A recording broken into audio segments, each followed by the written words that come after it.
Hi and welcome to a watercolor painting process video. So today I'm going to be showing you how I painted this little postcard here. Hi, my name is Escobar. I'm a storyboard artist on the Simpsons television show. I've been working on the show for over 25 years now, and I'm here to empower you.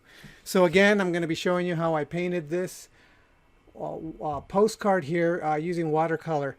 Usually what I do is I record a real-time process and I talk about it as I'm painting it.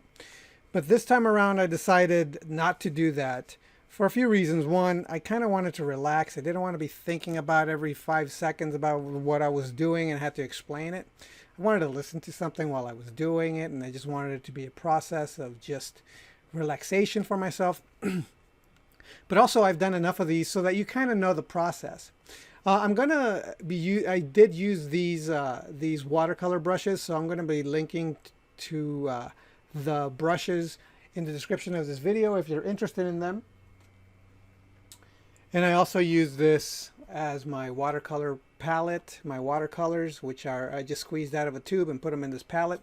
So, and I will put a link to these watercolors in the description of this video. Another thing is that this, if you're curious, it didn't take 5 minutes. If you're curious how long it took me, about 28 minutes, almost 30. Okay, so that's it. So without any further ado, here it is. All right, so here we go. As I usually do, I start off with a pencil drawing that I did off screen. And the first thing I do is use my flat brush, and I go over all the areas where I'm going to actually put the shadows. This is so that if the areas of the shadows, if there's any yellow peeking through, it will act as a transition, a soft value into the main areas of the painting. So and also because it's yellow, it's not like, it feels like I'm not really committing too much, like a bright yellow. It feels like I'm not really committing. And I could experiment as to where I want to put the values. So that's another thing that's helpful to doing a bright yellow.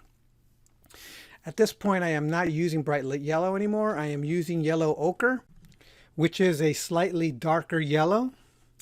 And this is just like my slight transition into slightly darker.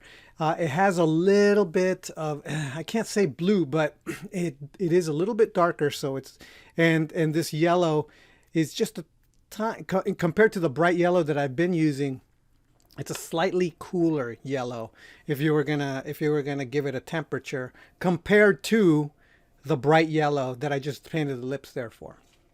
And you can see how I put a little bit, it's more saturated there on the eye.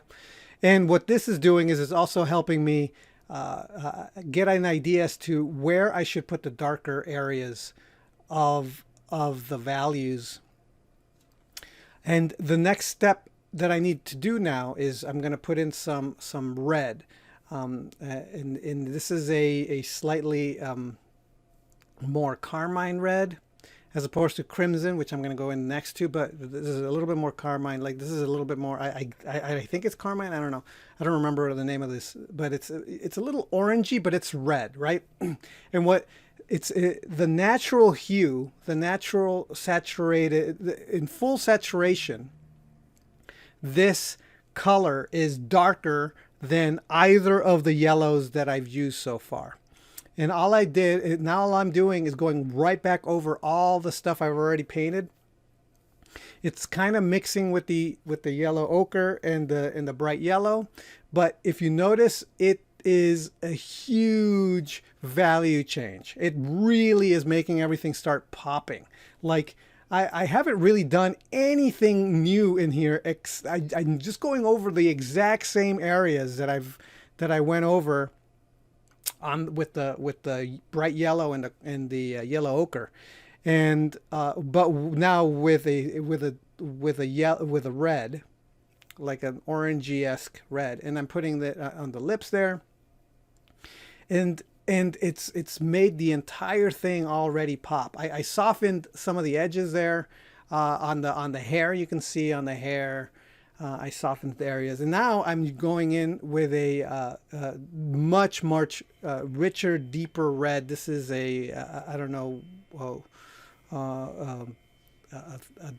a darker red.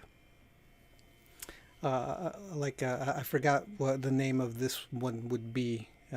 It's not carmine; it's scarlet. A little bit more scarlety of a red, and this again, it's naturally a darker hue than the bright carmine red that I was using, and it automatically makes the value pop even more. And I could go in with a blue or anything like that, but I'm not.